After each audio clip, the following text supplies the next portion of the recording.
So there's a lot of moving parts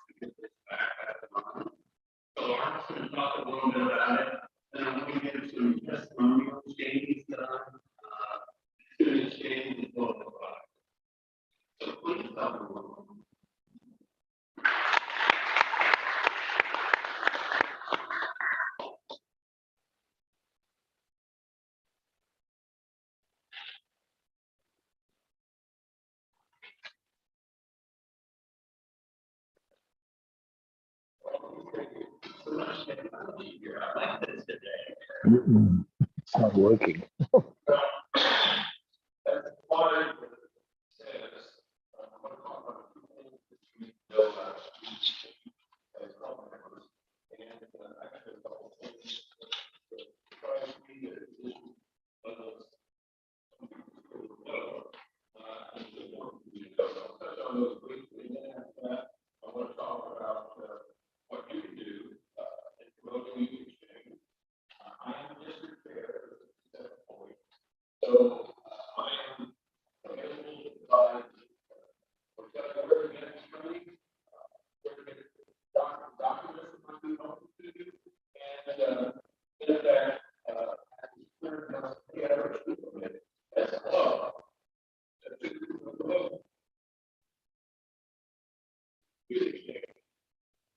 First thing I want you to know is starting with this new year, Rotary International has mandated that there be a district crisis management plan.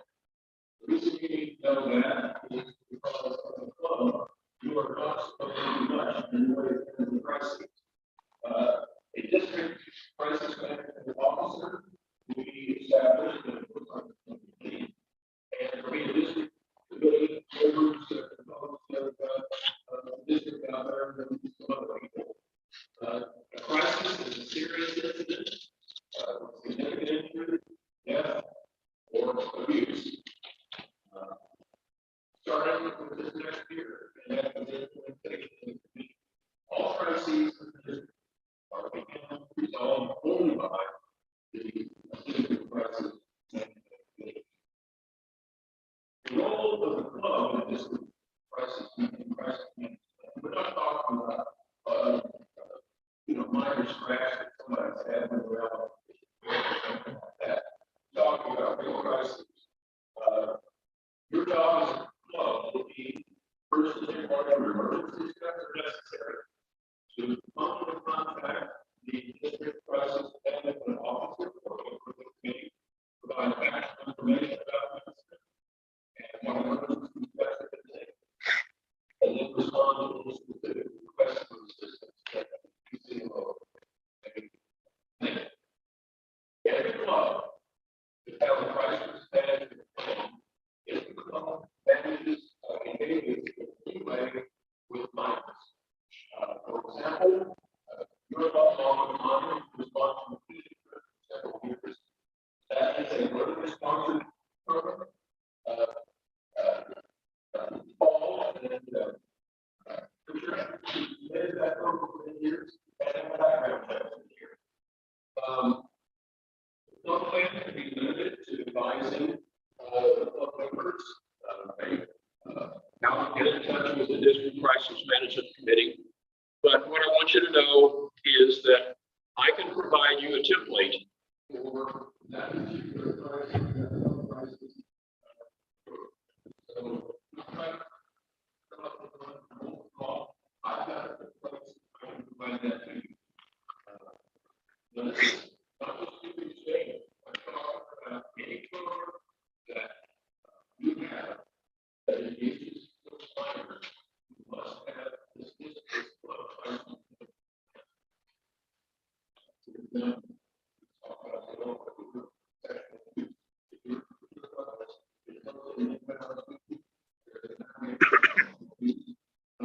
You got to be prepared to take action on a regular basis. You don't take much action, you don't take action.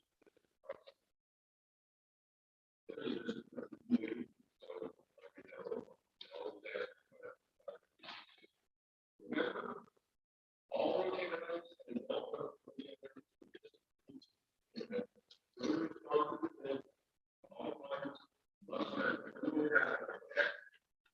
we also have something in common.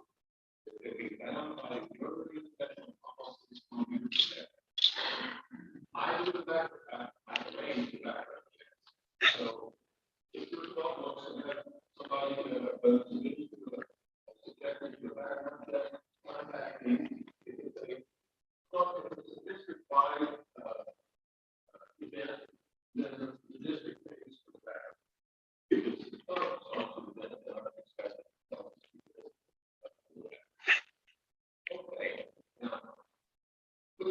I really want something.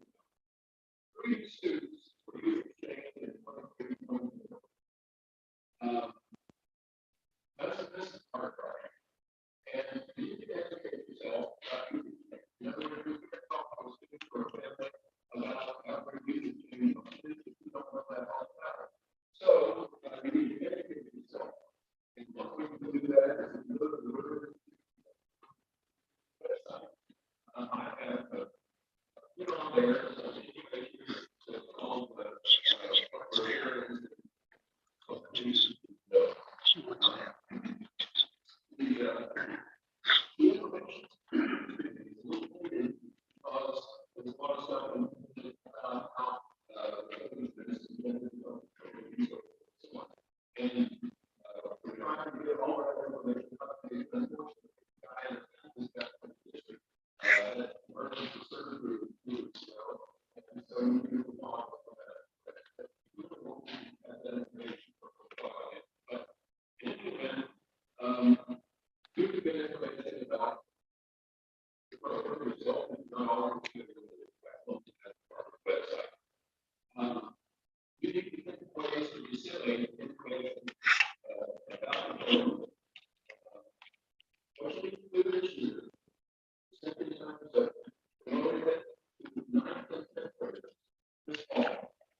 they were going to say the YouTube channel.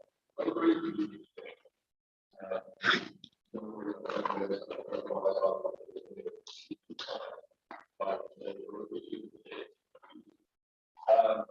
you need to look at these vignettes, these 30-second recordings that communicate to students in whatever way they receive media information now. TikTok, apparently is the big one right now. Instagram is still pretty good one, but TikTok is the one that you all have loaded up.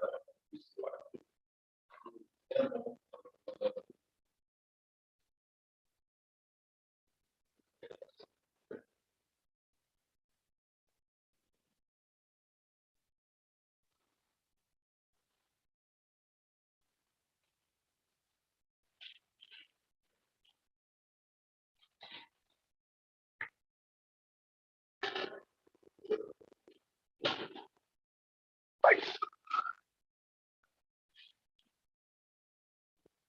Dwayne, were you signed up to Wi-Fi? Yes.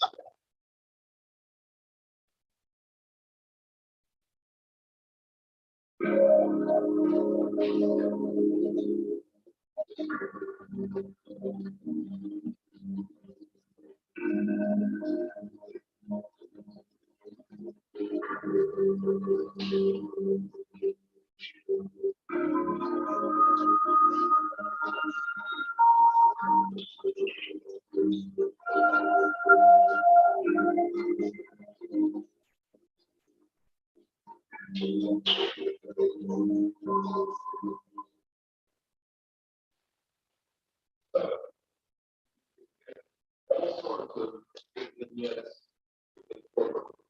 TikTok is where everything is expedited. And that's one thing I download these.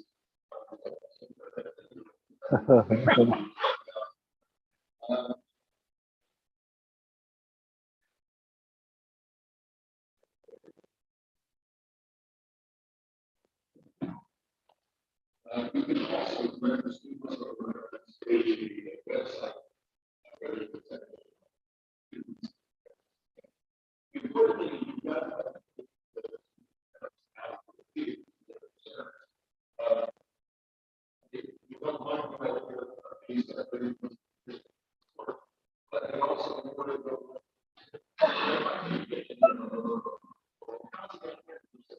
clean up his room. How's he going to handle himself off in a foreign country? You've got to explain to them that there are training programs that both the parents and the students will receive training programs. We have a consortium that we work with that provides lots of information. There's a July meeting up in Otterbein at Otterbein University that kids go to if they're going on outbound, and they get a lot of information about cultural exchange. The video referred to this as a scholarship, and you need to sell it as a scholarship because it is in fact a scholarship. The kid that goes to a foreign country is going to get room and board, often even tuition at a private school. So there is a cost though. The kid that goes away has to pay for medical insurance that's specifically directed to the country he or she'll be living in. Airfare is important because of the cost. We could probably get a ticket to London now for $800 right now, but the kid that goes on exchange has to have an airline ticket that allows him to be or her to be put on a plane for any reason or no reason and be sent home. Because this happens, that kids don't do what they're supposed to do. It is unfortunate that they don't. We had one before COVID hit. We sent a kid to France and he had failed to study his French. And as a consequence, the French club asked him to leave, to go home, because he was wasting their money and he wasted our money too, as it turns out. They're a family in the poorest county in Kentucky. There's always somebody with money. So you need to broad brush this approach to any kid who might be interested. But what we're really looking for is the kid whose family could under no circumstances afford this, because it costs between $5,000 and $6,000, and now with airfares it's probably more like $6,000. Find ways to fund a kid, either wholly or partially. My club for the last 10 years, not counting COVID, of course, has sent 1 or 2 kids off at a cost of $5,000 to $6,000 each. And we paid the whole thing, but there are other ways to fund it.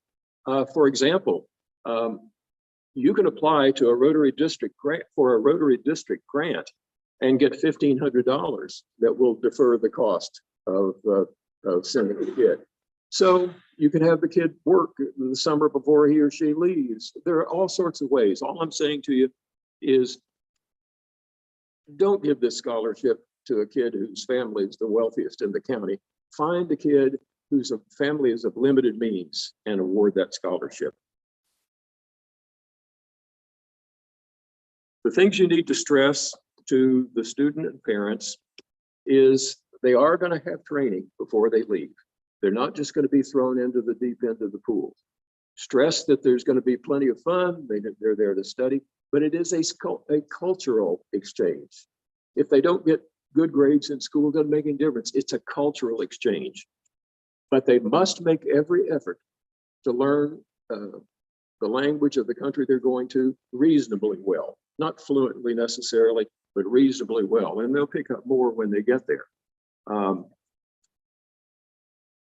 The kid that I was telling you about, I had a family crisis in 2018. And so I was unable to pay attention to this kid. But if I'd seen that he was not studying his French properly, I would have told him he's not going. And I've got that authority where the club is paying for the money.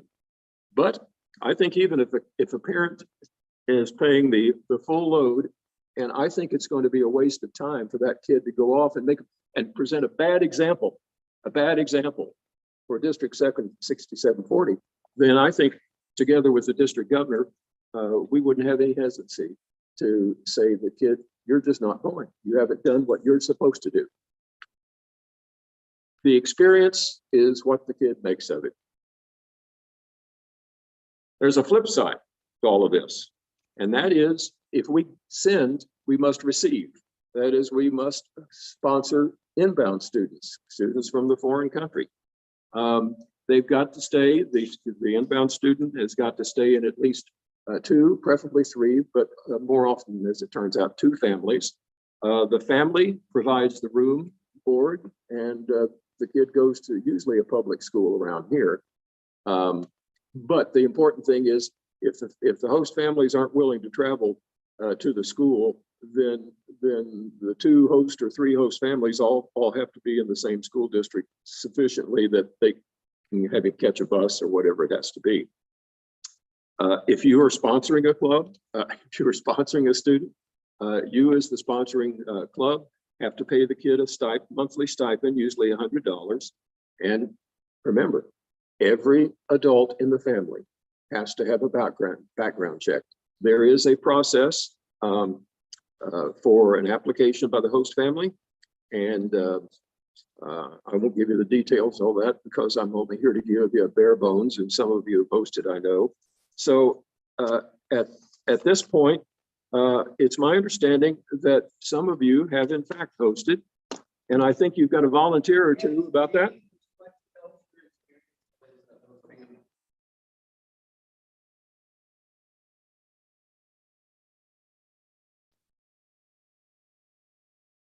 Can you see me? It probably doesn't matter, does it?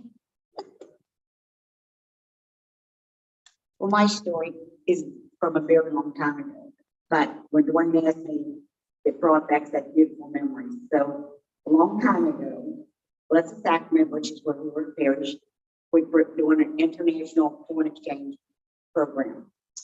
And I came from a lower middle class family, 2 working parents.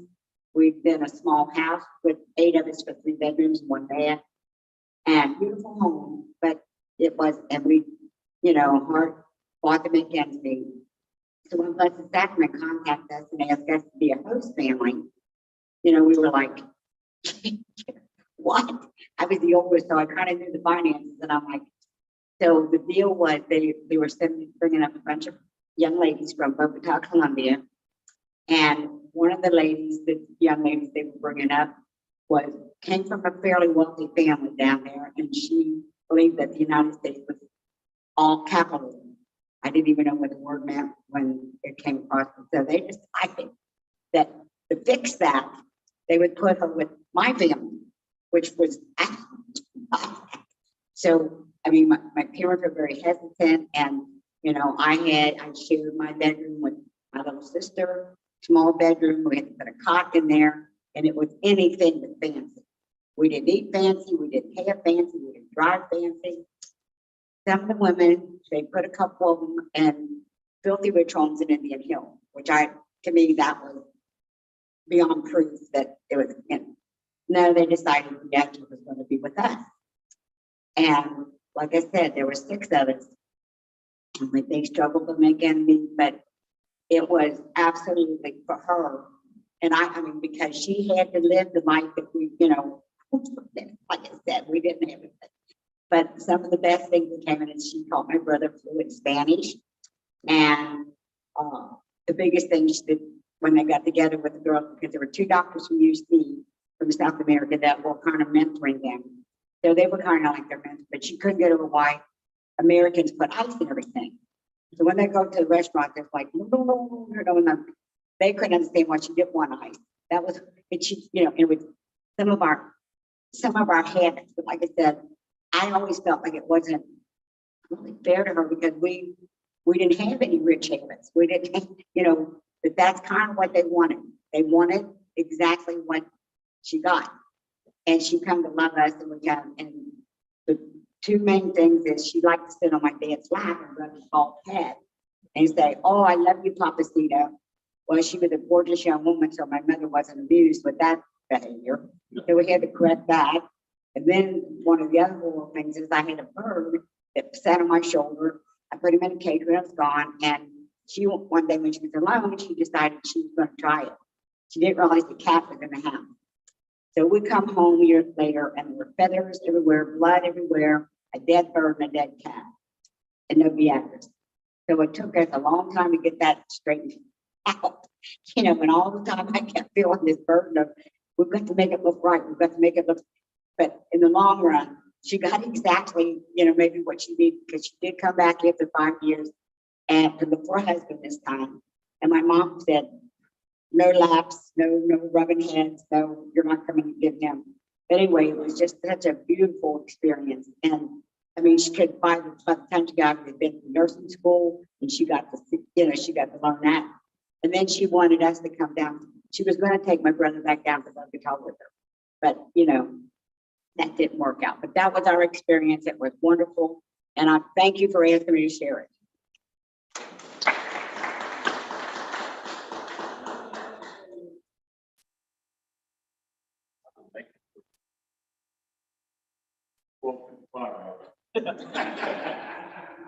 Do I need to do this here? One of the richest experiences for our family was to host a German exchange student. And we did so in 2001 when all of our kids were in school, because it is more convenient when the exchange student can go to school with your children. So Claudia, or Cloudy, as she called herself, and we would always have fun with that on a cloudy day. We would say, "This is your day, Cloudy," and but whatever. It's all about creating a memory and experience for a person from another country, plus enriching your own family is the way we look at that. We visited her in Germany when we went over there in 2010. I do remember she came 2 weeks before 9/11, and her parents were all shook up on September 11th about, is she okay, and all that, not realizing how big America really is. But we took her on vacation with us. She was part of our family. They're excellent students. I find that other people I've talked to that have hosted students from other countries, they're really serious students. Zero trouble at all. Lifetime friend. She's a teacher with 2 kids now. And she would tell you we're a big part of her life, but I think she is a bigger part of our life. And we were just really privileged to host a student from Germany.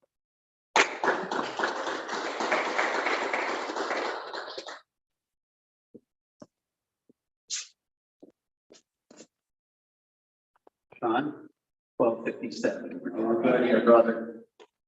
No, one of the things with Rotary is our motto this year is serve to change lives. And this is definitely a program that we can put in place that'll change someone's life. And Mark is definitely a recipient of that. And we need to be able to get that back. Guys, everyone, when you have a great, I can't say the word guys, I guess, but everyone have a wonderful Memorial Day weekend with your family. I think the weather's supposed to be nice, and look forward to seeing you in June. Thank you for being here. Thanks.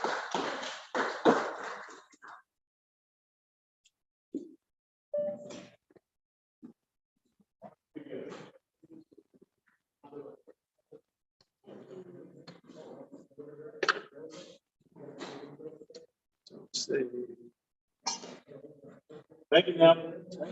Neville, there was a lot of technology there that went extremely well there. I was a little nervous there.